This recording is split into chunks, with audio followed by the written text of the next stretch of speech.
नमस्कार दोस्तों, मैं अतुल गंगवार बिहार अपडेट की इस खास पेशकश बड़ी खबर में आपका स्वागत अभिनंदन करता हूं।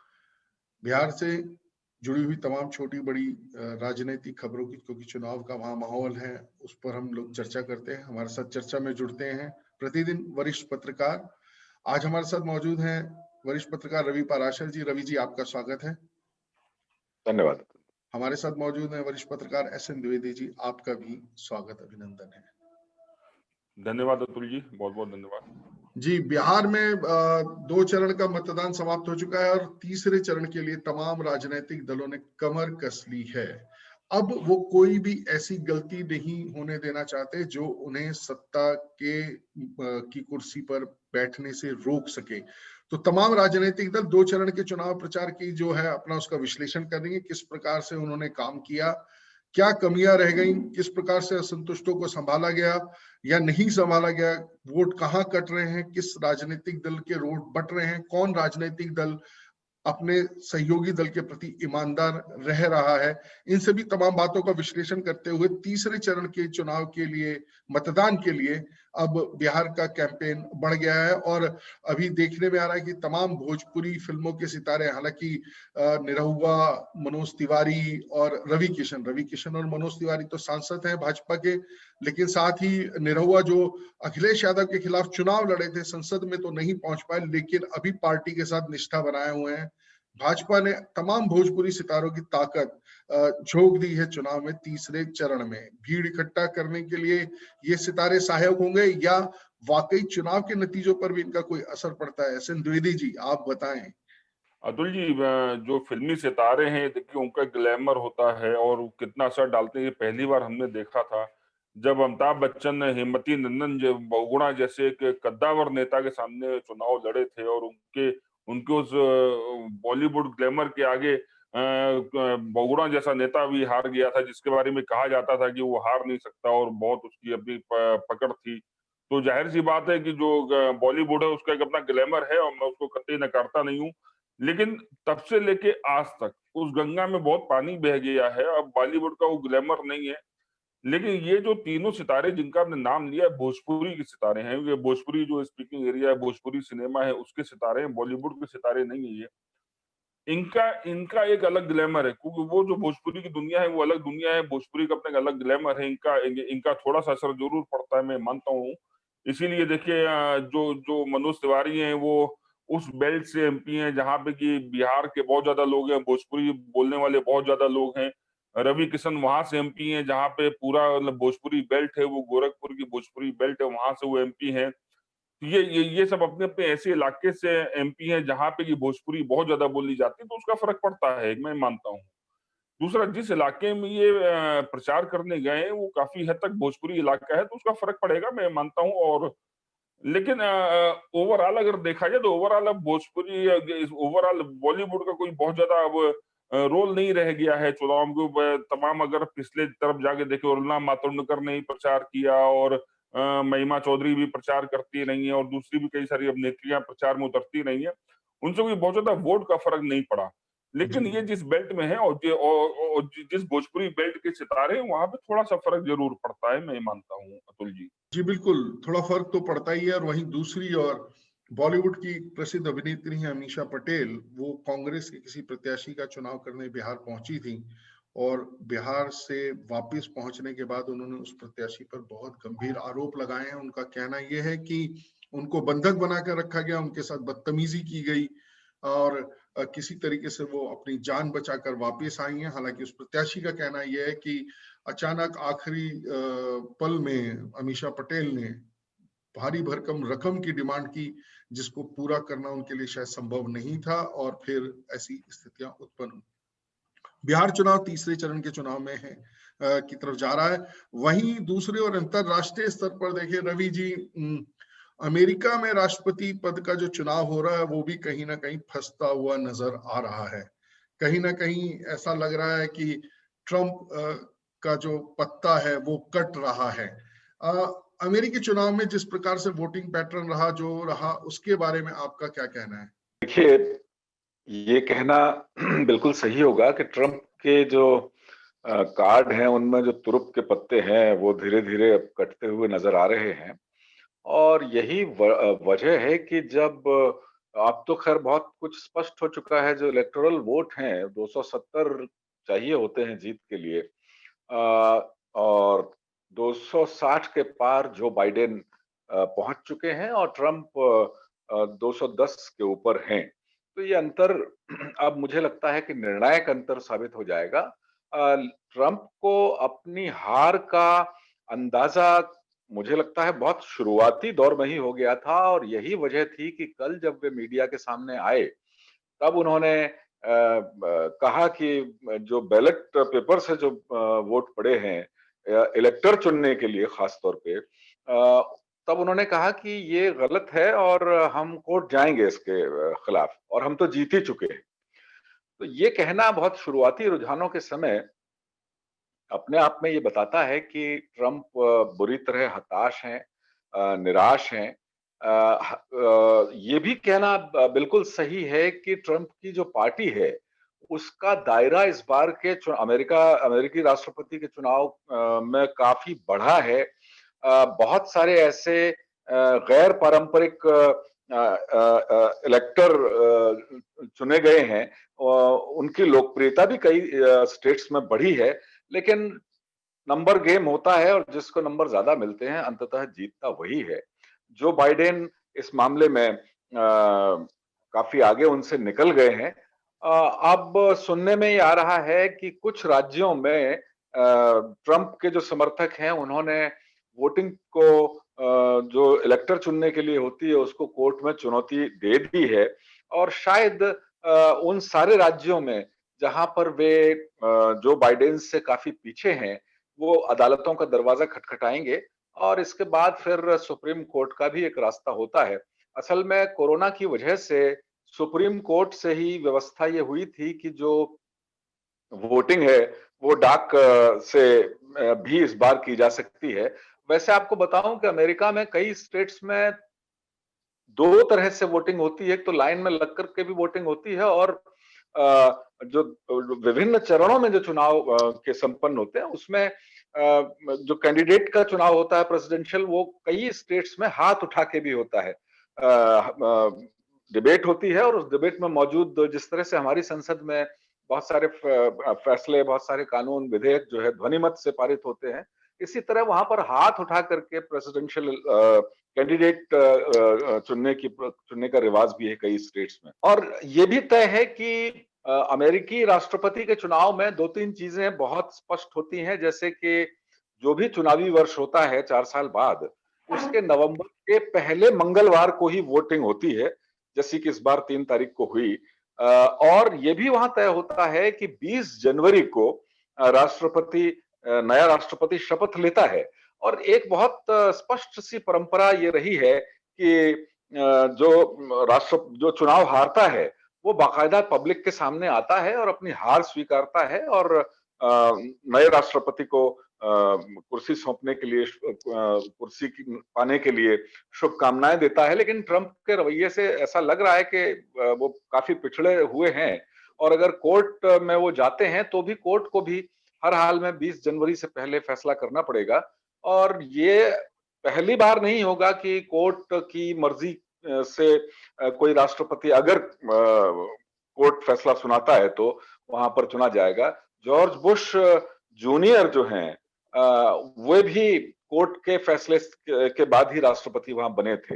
लेकिन इतना तय है कि ट्रंप बुरी तरह से पिछड़ गए हैं, तमाम तरह से उन्होंने अपना कैंपेन चलाया, साम दाम दंड भेद, भारतवंशियों को भी लुभाने का बहुत प्रयास किया, लेकिन नतीजे तो नतीजे होते हैं अतुल जी। जी बिल्कुल ठीक बात है, नतीजे तो नतीजे होते हैं। लेकिन वहां भी एक बड़ी दिलचस्प बात हो रही है।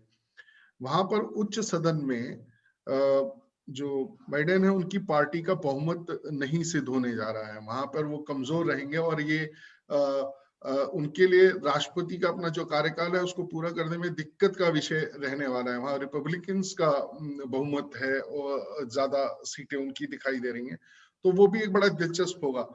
एक छोटा सा आकलन ये लगाते हैं कि जो बाइडेन के आने के बाद भारत और अमेरिका के संबंधों पर क्या असर पड़ेगा, क्योंकि भारत इस समय ना केवल बाहरी लड़ाई लड़ रहा है बहुत बुरी तरह से चीन के साथ, चीन पाकिस्तान को उसके खिलाफ खड़ा किए हुए, चीन नेपाल के कंधे पर रखकर उसके खिलाफ बंदूक चला रहा है, चीन खुद तो अंतर्राष्ट्रीय स्तर पर दिखाई दे रहा है कि जो उसकी अपनी हरकतें उसको लेकर वो कहीं ना कहीं है।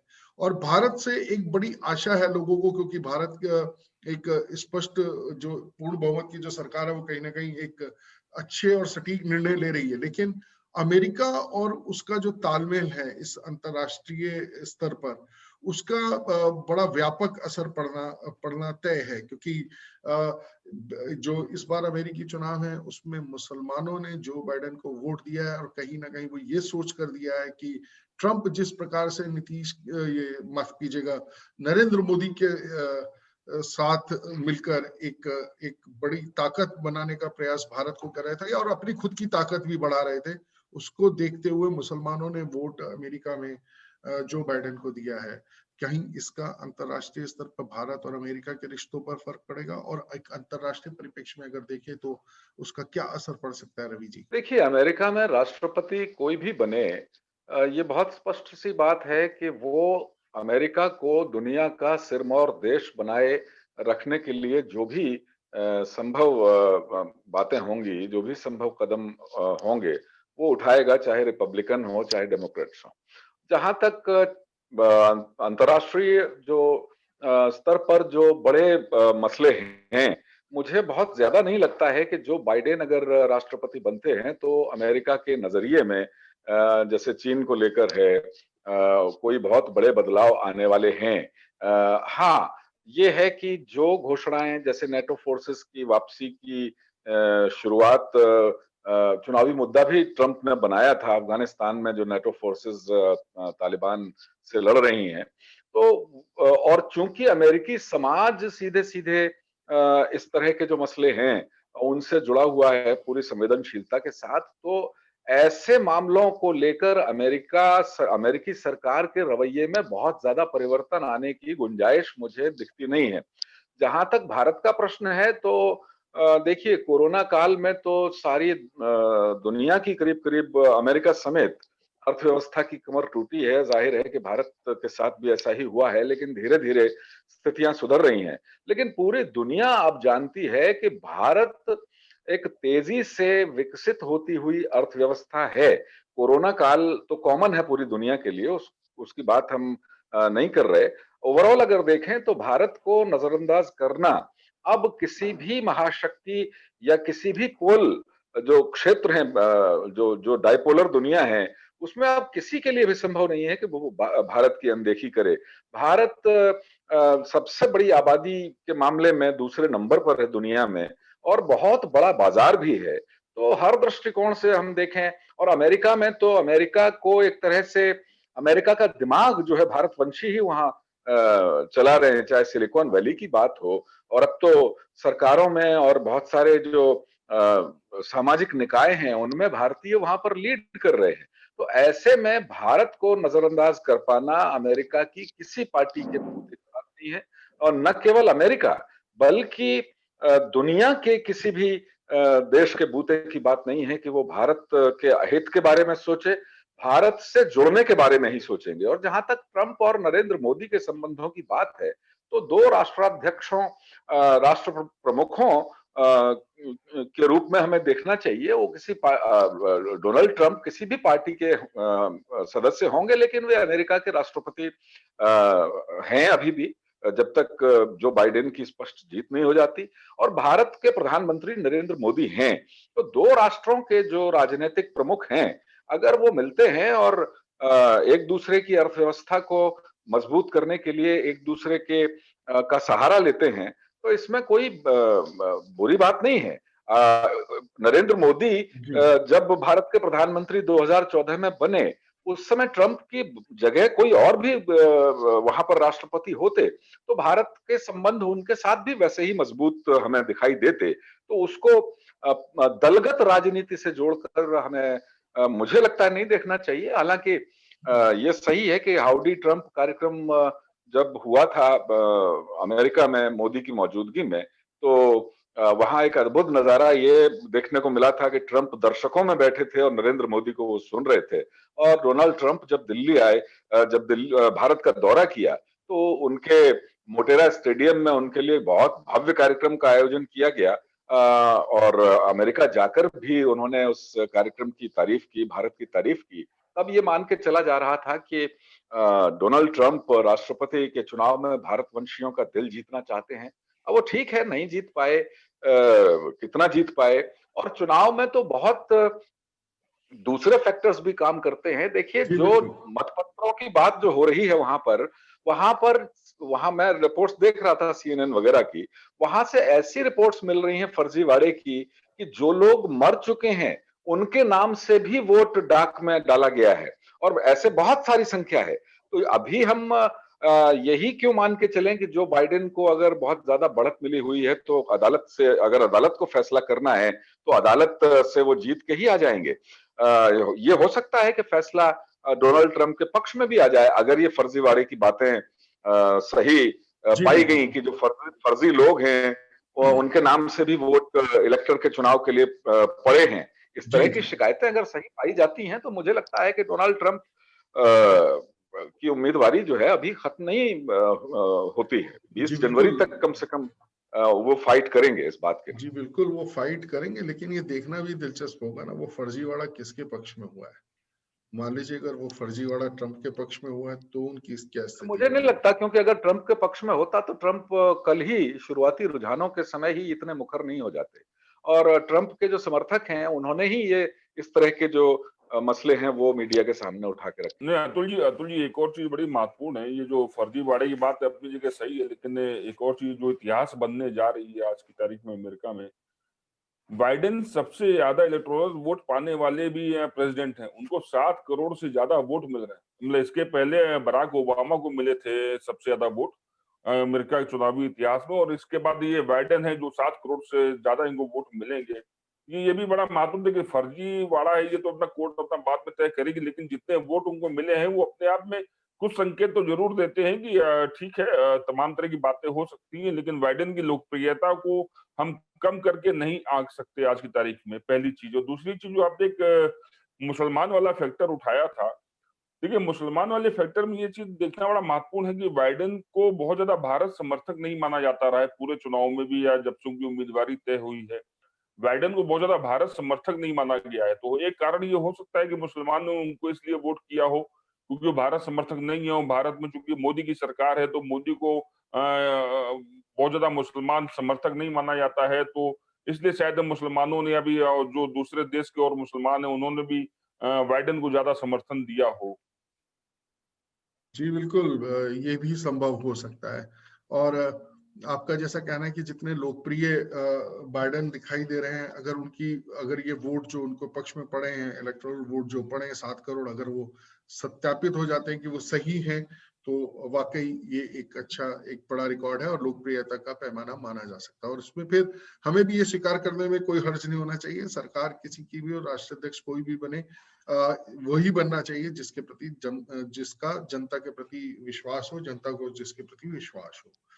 एक बड़ी और दूसरी चीज जो कल खबरों में पूरे दिन छाई रही, द्विवेदी जी, आपने भी उस पर काफी चर्चा की, वो था अर्नब गोस्वामी की गिरफ्तारी। जिस तरीके से उसकी गिरफ्तारी हुई, उसके पक्ष और विपक्ष में दोनों तरीके के लोग खड़े हुए हैं। एक तरफ पूरे देश में अर्नब के पक्ष में लोगों ने प्रदर्शन किए, जिसमें पत्रकार भी शामिल थे, युवा भी शामिल थे, राजनीतिक दल भी शामिल था जिसने अर्नब के पक्ष में समर्थन किया। और वहीं दूसरी ओर एक दूसरी विचारधारा के लोग थे जो कहीं ना कहीं उसकी गिरफ्तारी को जायज ठहराने का प्रयास कर रहे थे। जायज या नाजायज वो तो कोर्ट में अब तय होगा, क्योंकि अर्नब अभी गिरफ्तार है, 14 दिन की न्यायिक हिरासत में है। जिस मामले में उनको गिरफ्तार किया गया है वो गिरफ्तारी जो है एक ऐसे मामले में हुई है जिस पर पुलिस ने ही उनको क्लीन चिट दी थी, और अब वापस पुलिस ने ही उनको गिरफ्तार किया है। गिरफ्तारी का तरीके पर आपत्ति है, और जिस तरीके से महाराष्ट्र में पिछले कुछ समय में एक माहौल, चाहे वो सुशांत सिंह राजपूत की आत्महत्या को लेकर अर्नब ने क्रिएट किया हुआ था, या पालघर में साधुओं की मृत्यु को लेकर सरकार को कटघरे में लिया हुआ था, ये तो तय माना जा रहा था कि जिस प्रकार से पुलिस उनको फंसाने का प्रयास कर रही है, पहले टीआरपी के मामले में फंसाने का प्रयास किया, वहां सफल हुए, फिर नए मुद्दे ढूंढे गए, उनके यहाँ के जो पत्रकार हैं उनको बुलाकर उनसे लंबे चौड़े बयान ले आए गए, और कुछ लोगों ने वहां से इस्तीफा देकर अर्नब के खिलाफ कैंपेन चलाया। तो ये तो लग रहा था कि अर्नब फंसेंगे, कैसे फंसेंगे, कब फंसेंगे, कहाँ फंसेंगे, और अब उनको 2 साल पुराने मामले में जो बंद हो चुका है फंसाया गया है। आपकी क्या राय, टिप्पणी है इस विषय में? अतुल जी, देखिए बहुत सारे पत्रकार हैं, बहुत सारे मेरी तरह भी पत्रकार है, मैं खुद अपने आप को उसमें शामिल मानता हूँ, जो शायद अर्नब की पत्रकारिता शैली का समर्थन नहीं करेंगे। लेकिन वो साथ ही साथ महाराष्ट्र की जो कार्यप्रणाली है, जो महाराष्ट्र सरकार ने जिस तरह से उनको गिरफ्तार किया है, अर्नब कोई बहुत ड्रीडेड क्रिमिनल नहीं है, बहुत कोई माफिया डॉन नहीं है कि उसको सुबह-सुबह 6 बजे आप उसके घर में घुसते हैं, जबरदस्ती पूरा पुलिस फोर्स लेके उसका घर घेर लेते हैं, उसको गिरफ्तार कर लेते हैं। वो भी एक ऐसे मामले में जो कि 2 साल पहले जिसमें फाइनल रिपोर्ट लग गई थी, जो मामला बंद हो चुका था। एक ऐसे मामले में आप उसको सुबह जाके गिरफ्तार कर लेते हैं, पूरी तरह उसको खींचते हुए अपने साथ ले जाते हैं। जैसे कि उसने बहुत बड़ा कोई गुनाह कर दिया, ठीक है, मैं मानता हूँ जो जो आरोप उसके ऊपर लगाए गए हैं, जिस तरह से एक आत्महत्या का आरोप है, जो 2 लोगों ने आत्महत्या की है, उसको उनका आरोप है उसके ऊपर कि उसका भुगतान रोक दिया गया था। तो देखिए 2 पहलू हैं, पहली बात तो अर्नब को जिस मामले में गिरफ्तार किया है, उसका पत्रकारिता से कोई लेना-देना नहीं है। तो महाराष्ट्र सरकार ने बड़ी चालाकी से अर्नब को उस मामले में फंसाया है जिसका पत्रकारिता से कोई लेना-देना नहीं है, जिससे कि आदमी कल को ये ना कहे कि यार सब लोकतंत्र पे हमला हो गया, पत्रकारिता पे हमला हो गया, इस तरह पे इन सब चीज़ों पे हमला हो गया। ऐसी लोग बात ना उठा पाएँ, इसलिए महाराष्ट्र सरकार ने बड़ा सोच समझ के एक ऐसा फैसला, एक ऐसा मामला उठाया जिसका कि पत्रकारिता से कोई लेना-देना नहीं है। लेकिन देखो उसमें बहुत सारे लूप होल्स हैं। अगर उसको देखा भी जाए तो जिस तरह से 2 साल बाद दोबारा ये मामला खोला गया है, उसको खोलने के लिए जिस तरह कोर्ट की परमिशन चाहिए होगी, ठीक है, अब आप कोर्ट के थ्रू आते हैं, आप कोर्ट से एक नोटिस भेजते हैं, अब हमको भाई ऐसी-ऐसी मामला है। एक व तरीका है कोर्ट से नोटिस भेजने का तरीका है, आप उसको नोटिस भेज के अपना को तलब करते हैं तमाम चीज़ों को लेके। लेकिन ये जो तरीका है, ये सरासर गलत है, इसको मैं कतई सही नहीं मानता और उसके लिए हर तरफ से आलोचना होनी भी चाहिए। जी, और हो भी रही है कई जगह से आलोचना, मैं उसको कतई सही नहीं मानता, जी, जिस तरह से अर्नब की कल गिरफ्तारी की गई है। जी, जी। रवि जी, जैसा कि द्विवेदी जी का कहना है कि एक तो महाराष्ट्र की सरकार ने बहुत ही सोच समझकर एक ऐसे मामले में अर्नब को गिरफ्तार कराया है कि जिसमें का सच में पत्रकारिता से लेना-देना कुछ नहीं है। लेकिन फिर भी जिस प्रकार से महाराष्ट्र की सरकार सुशांत सिंह राजपूत की आत्महत्या के बाद से जिस तरीके से इस पूरे विषय को हैंडल कर रही है, तो कहीं न कहीं ये तो ध्यान में आ ही रहा है कि सरकार नहीं चाहती कि शायद कोई सच सामने आए, तो इसलिए उनकी राह में जो भी रुकावटें आ रही हैं, वो ये इनके प्रकार उसको अपने रास्ते से दूर कर रही हैं, और बाकी लोगों को डरा रही हैं कि अगर तुमने भी अगर ऐसा कुछ करने का सोचा, तो तुम्हारा इससे भी बुरा हश्र होगा। क्योंकि अगर अर्नब जैसा व्यक्ति जेल जा सकता है, जिसके बारे में कहा जाता है कि आज की तारीख में देश में जो जिस प्रकार से उसको लोगों का प्रेम और समर्थन प्राप्त है, और जिस तरीके से उसने सुशांत सिंह राजपूत की विषय में जिस तरीके से उस विषय को उठाया, लोगों का बड़ा समर्थन था। और कहीं ना कहीं ये भी माना जा रहा है कि गोदी मीडिया, जिसको जो मोदी मीडिया को जिसको गोदी मीडिया बोलते हैं, कुछ प्रबुद्ध लोग, बुद्धिजीवी वर्ग के लोग, तो गोदी मीडिया में सबसे बढ़िया गोदी में बैठने वाला व्यक्ति अगर जेल जा सकता है, तो बाकी लोगों की तुम्हारी औकात क्या है। महाराष्ट्र सरकार ने ये भी बताने का प्रयास किया, तुम चूटी हो, चूटी की तरफ तुमको मसल दिया जाएगा। तो कहीं ये भी तो एक वजह नहीं कि और आवाजें अगर उठे तो खामोश कर दी जाएं? नहीं, मुद्दा असल में यही है, मुद्दा असल में बिल्कुल यही है। ये बात बिल्कुल सही है कि हमारे देश में लोकतंत्र है, संविधान के तहत हम लोग चलते हैं, कार्य करते हैं। आईपीसी के तहत हमारी जो अदालतें हैं, वो सुनवाई करती हैं। ये सब अपनी जगह सही बात है, और कोई भी राष्ट्रपति से लेकर कोई आम आदमी तक कानून से ऊपर कोई नहीं है, ये बात बिल्कुल सही है। और ये बात भी बिल्कुल सही है कि आत्महत्या के लिए उकसाने वाला केस अर्नब के खिलाफ हुआ था 2 साल पहले। तो जाहिर है कि पत्रकारिता से इस मामले का कोई लेना देना नहीं है, लेकिन अंततः गिरफ्तार तो पत्रकार को ही किया गया है। और आपकी मंशा अकेला ये मामला होता तब तो समझ में आ सकती थी। इससे पहले आपने टीआरपी के घोटाले में फंसाने का प्रयास किया, एफआईआर किसी और चैनल के खिलाफ होती है। ये तो बिल्कुल वैसा ही मामला था कि मैं रवि पराशर एक जेब कतरे को पकड़ता हूं रंगे हाथ, और मैं पुलिस के पास जाता हूं कि साहब ये मेरी जेब काट रहा था, और पुलिस उसको छोड़ दे और दूसरे को पकड़ के कहे कि नहीं साहब ये नहीं, ये आपकी जेब काट रहा था। तो वो उस तरह का मसला भी हमने देखा। उससे पहले सुशांत सिंह की आत्महत्या के मामले में या हत्या के मामले में भी जो रिपब्लिक टीवी का कवरेज था वो भी बहुत उग्र और बहुत मुंबई पुलिस को सीधे सीधे कटघरे में खड़ा करने वाला था। अगर ये दो घटनाएं नहीं हुई होती, फिर ये कार्रवाई होती, तो शायद वो समझ में आता। अब क्योंकि पिछली जो दो घटनाएं हैं रिपब्लिक टीवी पर कवरेज के लिए, तो साफ बात है कि आपने जाल फेंक करके पकड़ा तो एक पत्रकार को ही है, और ये जताने का भरपूर प्रयास किया है कि अगर हमारे खिलाफ आवाज उठाओगे तो फिर तुम्हारा हम कुछ भी अहित कर सकते हैं। और ये बात भी बिल्कुल सही है कि ये संदेश देने का प्रयास किया गया है कि कोई और भी ऐसा करेगा तो हम उसके साथ भी ऐसा ही बर्ताव करेंगे। लेकिन कल की घटना ने मुझे जो बहुत चौंकाया, वो इस बात पर चौंकाया, वो तो ठीक है, देखिए आईपीसी के तहत कार्रवाई होगी, अदालत देखेगी कि एफआईआर पहले फाइनल रिपोर्ट कैसे लग गई थी और अब अचानक क्या हो गया कि मामला खुल गया। अर्नब के खिलाफ सबूत हैं या नहीं है वो तो अब लंबा मामला चलेगा। लेकिन जिस तरह से मीडिया एकदम से बटा हुआ इस पूरी घटना पर दिखाई दिया, रिपब्लिक टीवी को छोड़कर एक आध दो टीवी चैनल जिनका कोई वजूद नहीं है, जो बड़े चैनल नहीं कहे जाते हैं, उनको छोड़कर कल एक चैनल ने 1 घंटे की डिबेट की थी, उसमें मैं भी था, शाम को 7 से 8। बाकी किसी मेन स्ट्रीम के मीडिया ने इस गिरफ्तारी को और उसके बाद जो विरोध प्रदर्शन हुआ उसको, और इसके बाद जो गृह मंत्री, रक्षा मंत्री और पूरी केंद्र सरकार और भारतीय जनता पार्टी, बाबा रामदेव, इन सब के ट्वीट्स को पूरी तरह नजरअंदाज किया। जबकि किसी और के साथ ऐसा होता तो ये सारे मीडिया में खबर बननी चाहिए थी। तो ये जो ट्रेंड है, ये जो स्पष्ट तौर पर देखने को मिला, क्योंकि खब देखिए गिरफ्तारी अर्नब की हुई, एक बड़े चर्चित चैनल के वो प्रधान संपादक हैं, एक चर्चित शख्सियत हैं इस मामले में मीडिया में, तो उनकी गिरफ्तारी को एडिटर गिल्ड ने भी उसका विरोध किया है गिरफ्तारी का, और महाराष्ट्र सरकार से अपील की है। कई बीजेपी नेताओं ने महाराष्ट्र के गवर्नर को ज्ञापन भी सौंपे हैं इस गिरफ्तारी के विरोध में। तो ये खबर कैसे नहीं थी? बहुत सारे प्रेस क्लब ऑफ इंडिया पर तो बहुत देर, घंटों प्रदर्शन हुआ है।